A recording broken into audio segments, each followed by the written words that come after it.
Over the past 50 years, Climate Tech has grown and kept pace with the ever-changing HVAC industry, providing our customers with the best knowledge on the most innovative systems and services. Serving Lorain and western Cuyahoga counties, Climate Tech is a full-service heating, air conditioning, and ventilation company. A third-generation, family-owned and operated company providing the most up-to-date level of service and installation with the best quality products. Today, your comfort demands customized solutions, utilizing best industry practice combined with high-quality, reliable products that protect you and your home. The HVAC industry will never stand still. It's a commitment to the environment that we learn, train, and produce next-level efficient products and services. Partnering with Green Sky Financing and our dedicated customer care software allows us to give you the comfort that you need in your home. Smart products, smart technicians, and dedication to details drive us to deliver highly effective products into your home today and into the future.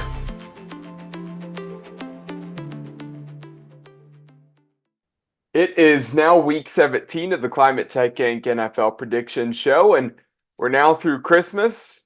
Again, I still have the tree up here for at least really this next week. Still the holiday season. Everybody's still winding down from the Christmas holidays, going straight into New Year's and New Year's weekend, of course, upcoming. So Cole McDaniel, Vince McKee back with you here again, and we're down to the final 2 weeks of the regular season. A lot more NFL to cover, though, on the prediction show throughout the rest of the year once we get to the postseason as well. But Vince is certainly frustrated by the fact that he should be up one. We just talked about it off air before we hopped on here. And he thought he had me. Thought he was going to go up a game. And the Commanders, they started Howell. Howell played poorly. The Commanders marched their way back into it. But ultimately, the Jets ended up winning that game. And because of that, I still find myself with a one-game advantage after going 8-8 last week, and you went 9-7. So, oh so close. It's been oh so close all year, but hanging on by a thread at this point.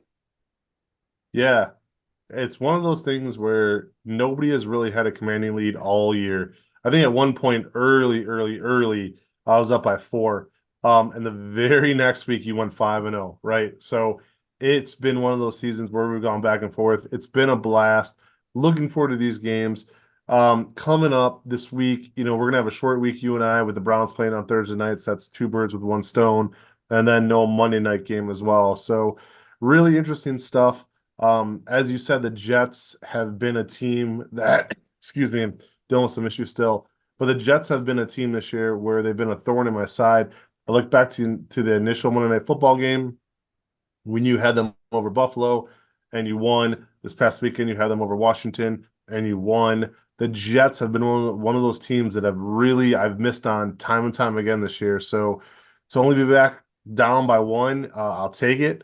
As I was just teasing with you, I went to Christmas Eve Mass right after that guy made that 54-yard field goal. So I think church was the best place for me at that moment. Fair enough. Yeah. And you mentioned it. It's a short week because Browns play on Thursday night. You mentioned no Monday game because, again, that is New Year's Day. So a lot of actually then big games for college football that day with bowl games as well, because usually you get the college football playoffs, the semifinal games on New Year's Eve. But this year, because New Year's Eve falls on a Sunday, and that's the NFL's day, everything got bumped back until New Year's Day. So a little bit of a change up there. That's certainly going to be different this year. But that being said, it's going to at least keep everything more packed with the NFL, crammed into a couple-day window that's much shorter this time. And there's really not many Saturday games either this week. There's the one, but aside from that, mostly everything falls between Thursday and Sunday, as we mentioned. So a lot of Sunday football this week, and we're going to jump straight into Thursday, though. We're going to start with the Cleveland Browns. We always go with the Cleveland Browns last. Can I touch on something real quick? Yeah. It's a short show, and I'm not going to be long-winded about this. I know we've talked about pros all year, not college. I want to mention something. Growing up as a kid, the best feeling in the world for me, that last feeling of the Christmas holiday and sports and everything coming together, was bowl football on New Year's Day. It was fantastic. And this is going back, I'm 41 years old, guys. I'll be 42 in a few weeks. This is going back a long time, but you would have everything was decided by then. So New Year's Day, you would have an Orange Bowl, and you would have a Rose Bowl, and you would Mhm. have a Sugar Bowl, and a Fiesta Bowl, and those in Cotton Bowl, and those are usually the big five, right? So, and it wasn't always number one in the nation versus number two in the nation. Far from it. It was very divisional conference based. You would have Pac-10 versus Big Ten in the Rose Bowl every year. My point being is this: every game was important, right? And you just got so into every single one of them. It made New Year's Day special. It also put in your brain and let you know that this is the last time you will have football, college football, until the following fall, right? It was a great feeling. They expanded on that to have a national championship game, one versus two. Then now they had the playoffs. It's all well and good, but I'm just saying I miss it. I almost kind of wish like they had the playoffs a few weeks ago, and we could go back to that feeling again of New Year's Day being the end all be all, the final college football game you're going to see for the year with the championships on the line. So really no point to go deeper into this conversation than that. I'm just for all you old guys out there like myself that watch this show. I remember those days and I miss them. I smile every time I think about them because I had so much fun. I'd wake up on New Year's Day, first thing in the morning, and it was just college football all day. New Year's Day is a great day for college football still. I would say there's always a lot of great games on that day. There are some bowl games that leak into following days after that. And then, of course, about 2 weeks later, you do get the national championship. So it is strung out a little bit, but that is the day where you get a ton of good college football games. And again, the vast majority of the day, you can just sit there and watch college football. Of course, on Friday, you see Ohio State playing the Cotton Bowl against Missouri. And all I have to say is if anybody out there, if you did not watch any of my episodes throughout the season of Cole's Buckeye Corner, you can go all the way back to week 1 when I was saying Devin Brown should have been the guy and not Kyle McCord. We finally get to see Devin Brown as the true Ohio State starter. Excited to see what he's going to be able to do. Seen some clips of him showcasing his strong arm, and I'm ready to see the guy have a chance. So Friday night, we've got that one as well. So I think that does it for our college football talk here. We're going to get back into NFL action, and we're going to start with the Browns because they play on Thursday night. Usually we end with the Cleveland Browns, but they open the week for the NFL here in Week 17 on Thursday night at home against the Jets. They're wearing the all-white uniforms, and so going to get a taste of that at home. Of course, seen those once before at home, and it was a big win for them when they wore those. I believe the last time they wore them was, I think they're wearing them against the Niners when they got the field goal. So, yeah, so can they get a win here again at home with those white jerseys? I'm going to say yes, they can. I'm just going to start off by saying I took the Cleveland Browns in this game. I think it comes down to you have a team with two very good defenses. The Browns is a top tier defense. The Jets, a top 10 defense. So not quite the same level, but they're good. They're really what's kept that team in a lot of games throughout the year. Offensively, they've had their struggles. Garrett Wilson, they haven't been able to get him the ball enough because they've been so unstable at quarterback. Breece Hall has had his nice flashes and had an incredible week this past week against the Commanders, but quarterback is the problem. Zach Wilson's been in. Trevor Simeon's been in. I mean, you can run down the list of guys who have been in, and they just haven't found consistency. Zach Wilson has more talent than Trevor Simeon, but he is more erratic. That football, you never can really trust where it's going. I don't think you can trust him to not turn it over.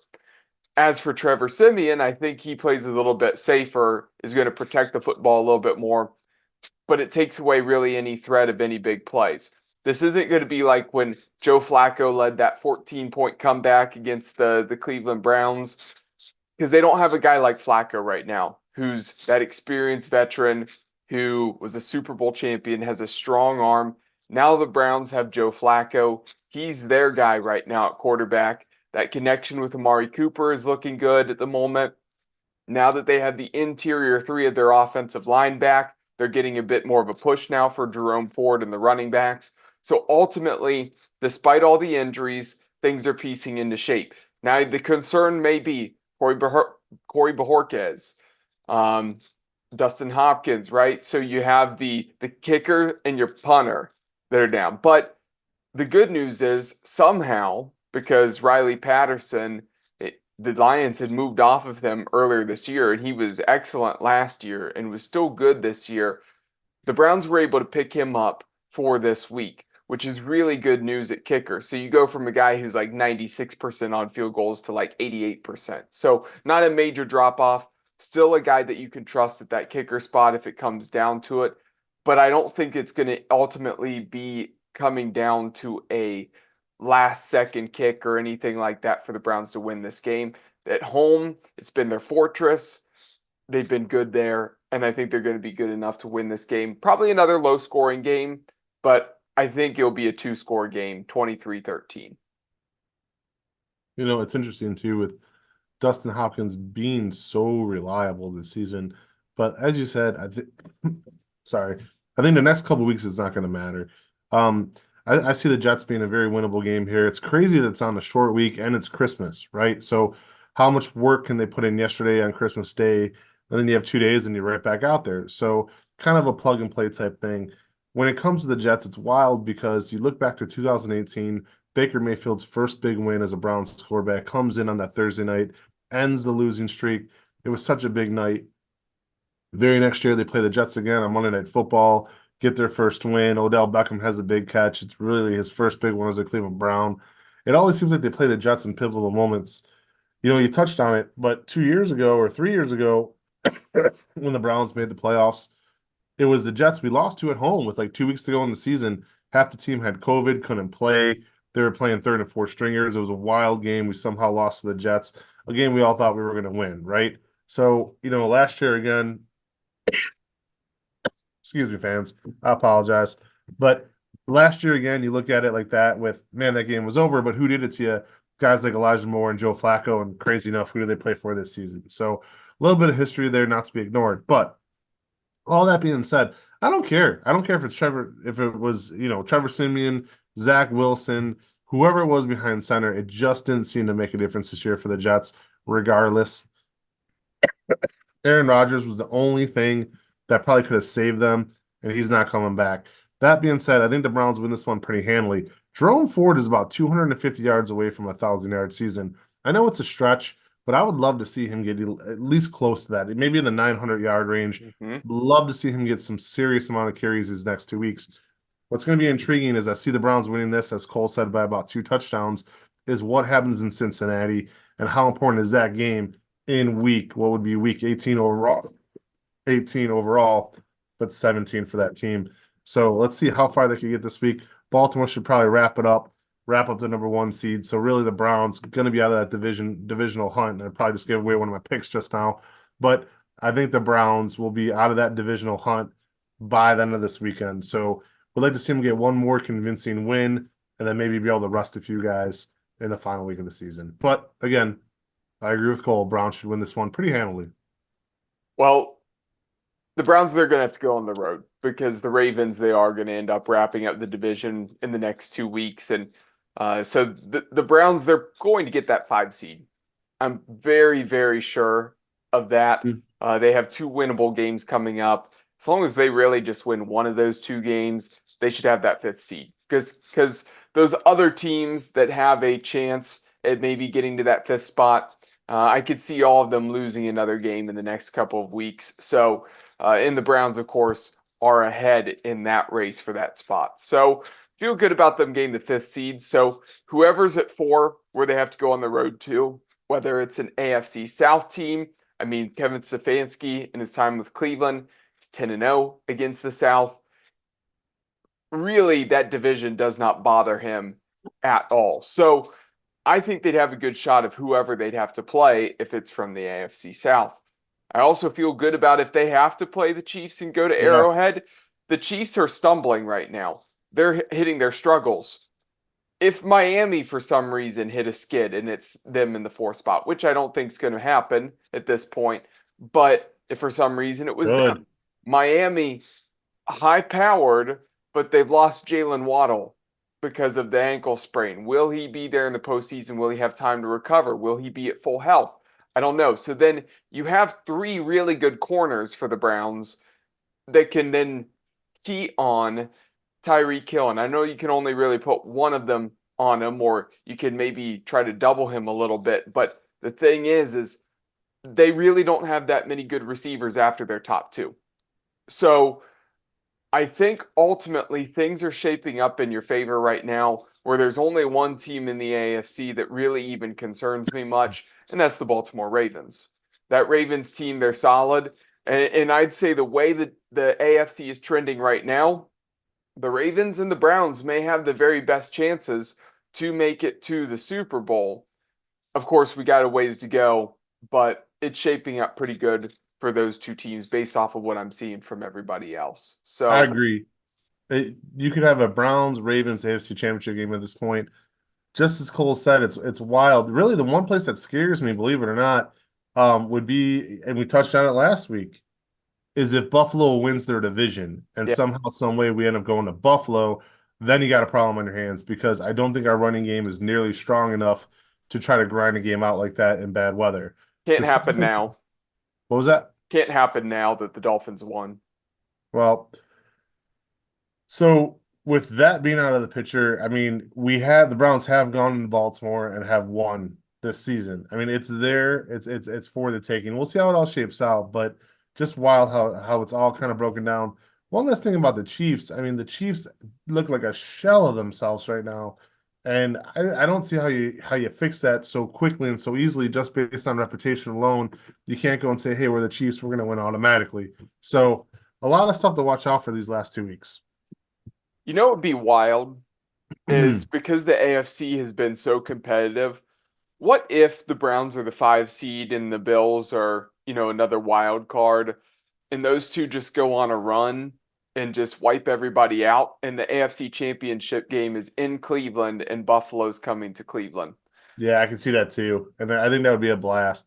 I mean, you look at Buffalo, they could still finish with the same record as Miami, right? So it's dang it. It is something to look out for too. But yeah, I mean that would be pretty wild too. The Browns have a chance. If there was ever a year in the AFC where all 7 teams that make the playoffs have a chance to win it all, this is that year. 7 might be a little bit difficult because it's either going to probably be the Colts or the Texans or the Jaguars. If the Jaguars will more than likely win the division, I still think they're going to win the division. So probably looking at either the Colts or Houston in that 7th slot. Pray to God it's not Pittsburgh. What kind of nightmare would that be yet again if that happens? But again, all that aside, you're right. I mean, it's if there was ever a year where the number 5 seed, as you just said, could host the AFC Championship game, It's this year. it's definitely this year. I mean, Yeah. the window is wide open. Yeah, everybody's got a shot. I mean, the way the AFC has been bunched between 1 and 12 has been unreal this year. It's why there's so much movement right now. And literally every time you watch a game on the TV graphics, they show their normal way of showing the wild card race and the playoffs for the NFC. And then they have this super long list that's not how they usually show it on TV for the AFC. And that's just been the kind of year that it's been. There's a lot of parity in the AFC right now. It feels like anybody can really beat anybody on a given day, to a certain extent, but at the same time, when you get to the postseason, I'm excited for this year. So, but we're starting it off both on the same page with the Cleveland Browns winning this one on Thursday and locking up a playoff berth. Probably not going to win their division and be able to be that number 1 seed, but as long as they lock up a playoff berth, that's the most important part. And they don't even have to do it with a win this week. Win would be great, but there are like 5 teams that if they lose a game, then the Browns are locked up in that spot. So feel pretty secure. I see no way they don't make the playoffs. I'd be stunned. Yeah, absolutely. It'd have to be total catastrophe. And really, mathematically, it doesn't seem to add up. So the Browns, they should be good this week, but it would be nice to win one against the Jets. Guys, by the time you wake up Friday morning, it's over. They're in the playoffs. Confident as can be. Absolutely. Sunday night football. We'll go to a Sunday night game between the Minnesota Vikings and the Green Bay Packers. And these are two teams battling for a wild card spot. And they both are hovering right around the 500 mark in that NFC. And that wild card spot has been wide open over there. And both of these teams have a chance to get in. They would probably not even be close to sniffing the playoffs in the AFC, but here we are, Vince. What a clunk. I mean, Sunday night football is usually so good. Maybe this one being New Year's Eve, they figure people are going to be out partying, not even watching it. Just wild. I got to say this too about this NFC game.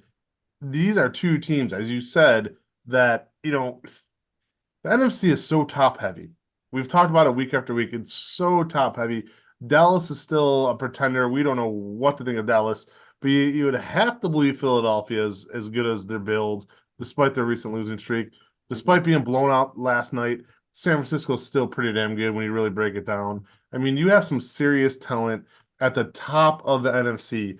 And then you have a bunch of pretenders like the Tampa Bay Buccaneers, the Atlanta Falcons, these two teams, right? And it's like, I don't know what to think week by week. I've had a long theory here on the NFL prediction show, season 4 of this, that once we get into this late in the season, I stop. I don't think about routine. I don't think about trends. I think who is the better football team? I don't care. Who is the better football team? And that's who I'm going to pick. So I broke it down. Nick Mullins has been playing well. The last couple of weeks from Minnesota, they've been looking pretty decent. I mean, he almost beat me in my fantasy football championship game over the weekend. Played against Nick Mullins. I had Patrick Mahomes. I almost lost. I mean, that's how lopsided that ended up being. Thank God for my other players. But the Vikings have some weapons now. They seem to be coming together. They seem like they've had a spark since Justin Jefferson has returned. And then Green Bay, you don't know what you have. They lost a couple of weeks ago at home to Tampa Bay. That was a game the Packers absolutely had to have. They can't seem to win 2 in a row. They can't seem to lose 2 in a row. They're one of the more non-streaky teams you're going to see. The Green Bay is such a win one, lose one kind of program.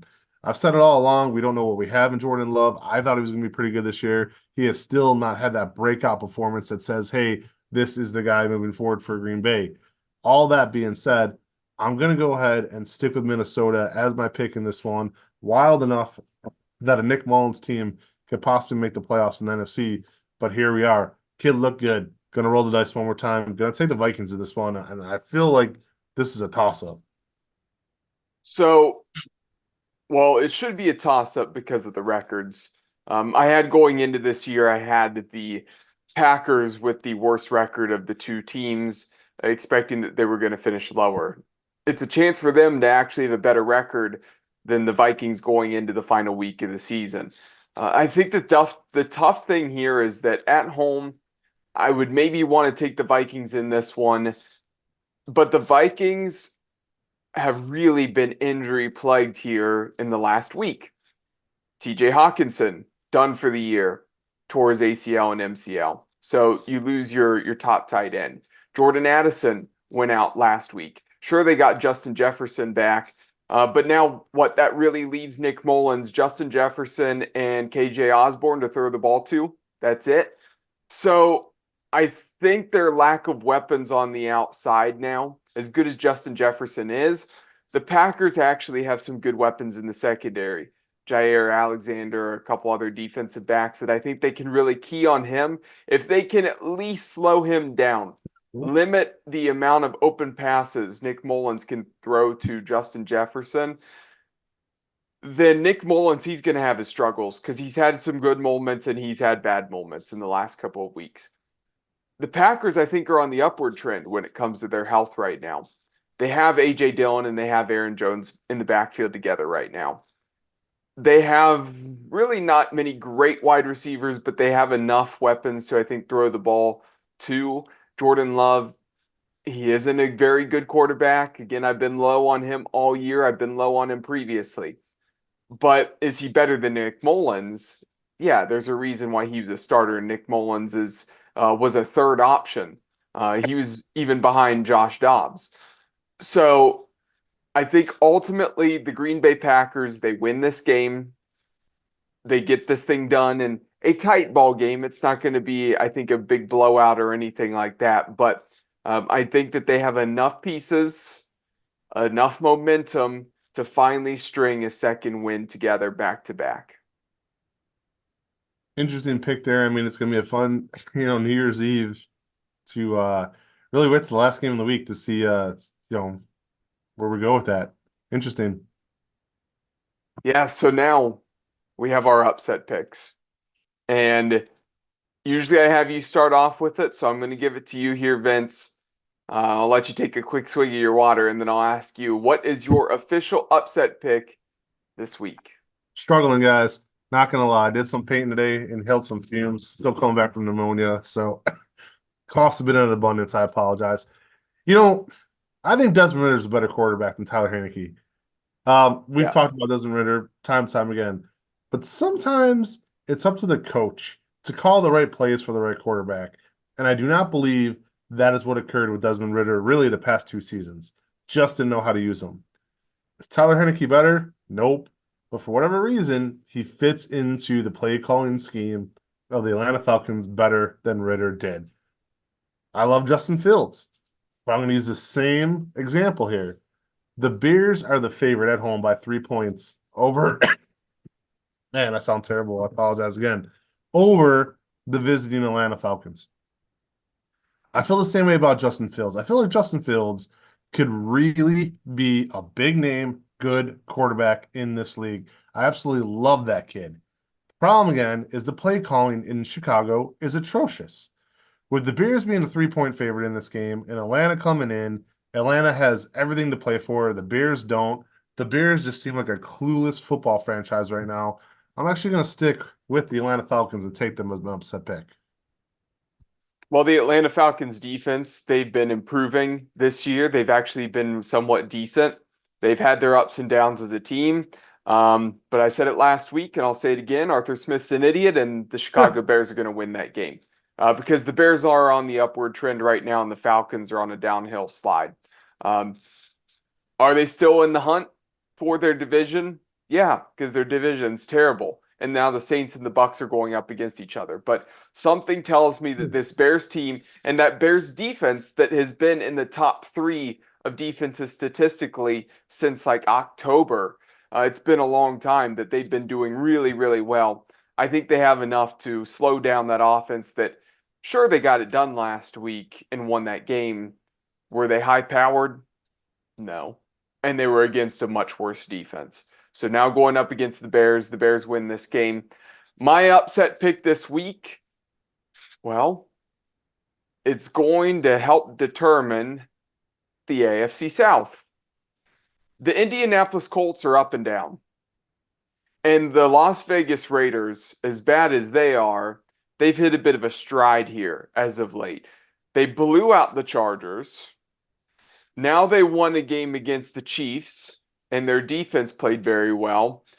And with how up and down the Colts have been, I don't trust the Colts to put together consistent performance in this game, especially up against it with a chance to try to really secure a spot in the wild card, try to win that division. I think it's such a tight race that somebody's going to stumble. And a lot of people might turn their heads towards Jacksonville because of Trevor Lawrence now being banged up. But I think that Jags team, just destiny's written on the wall that that team's good enough. They should win that division. Houston, they should be getting CJ Stroud back. And I think ultimately if they get some of their pieces back on offense, as well as maybe Will Anderson on defense, then I think they're going to be able to win some football games here to wrap up this year. It's the Colts that I think are going to stumble and are going to be the ones that fall off. And if they fall off, again, when is it going to happen? It's going to happen against the Las Vegas Raiders. Give me Aiden O'Connell. Give me that offense. Give me Max Crosby in that defense to win a hard-fought battle against the Indianapolis Colts here in Week 17. Max Crosby is so good. Every week I watch this guy. I'm like, man, oh man, is he good. We're sitting there, me and Emily and Maggie and everybody sitting watching the Chiefs game on Christmas Day. And I'm like pointing this guy out. And, he's unbelievable. I think he gives the Raiders a chance every single time out. You see a guy like TJ Watt out there in Pittsburgh, obviously Myles Garrett in Cleveland. When you have a guy that dominant that the opposing team cannot stop, It's going to give you a chance every single time out. The Raiders are playing so much better since the coaching switch. I don't know the official record. I apologize. I want to say, I think off the top of my head, it's either 4-2 or at the worst 4-3, but I know they've at least won 4 games. That much I'm positive of since the coaching switch. They just scare me because a couple weeks ago they lost the game I want to say it was like 3-0 to the Minnesota Vikings, if I recall. This past weekend, Aiden McConnell completed 1 pass in the entire second half. He's terrible. So I look at those things, and then I look at the Colts, and I say to myself, the Colts are a desperate football team right now. That's why I'm going to go with them. I still like that running back combination that they have. If they could ever figure it out, I don't know how they're going to do it, but if the Colts could ever figure that out, where you have Zach Moss, um, Jonathan Taylor, you have 2 stud backs. Next year, you're going to have Anthony Richardson, coming in hopefully to play quarterback. They could be such a special team out there in Indianapolis. And right now, you still have a really good veteran quarterback leading the way.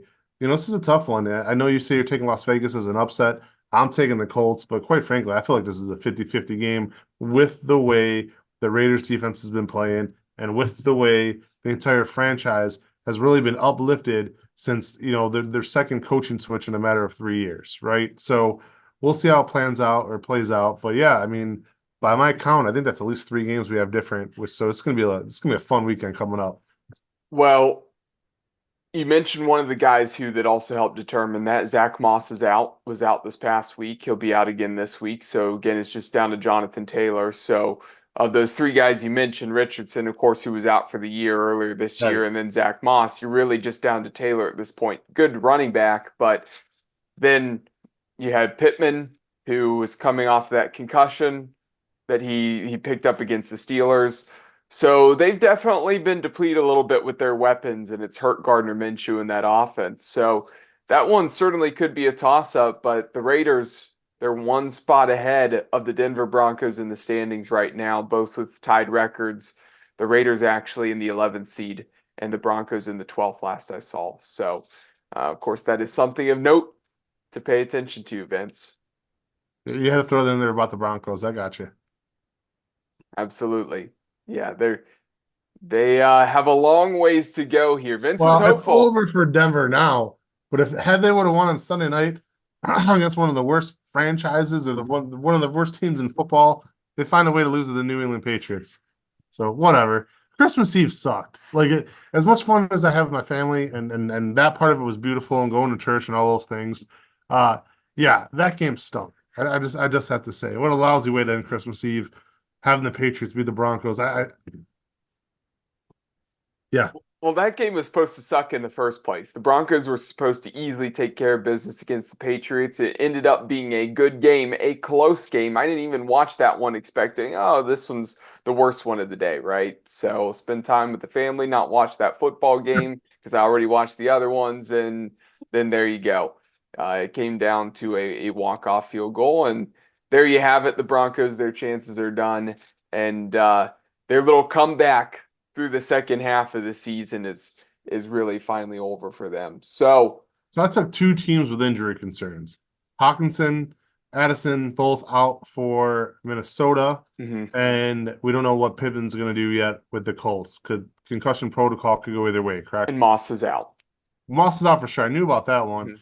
I was unaware that Pittman was still banged up. So suddenly very nervous about those 2 picks. Yep. Yeah, it has been an injury-filled season. We're continually seeing more and more as the season goes on. But that does it really for this episode of these 3 games that we were talking about. Vince, any final thoughts?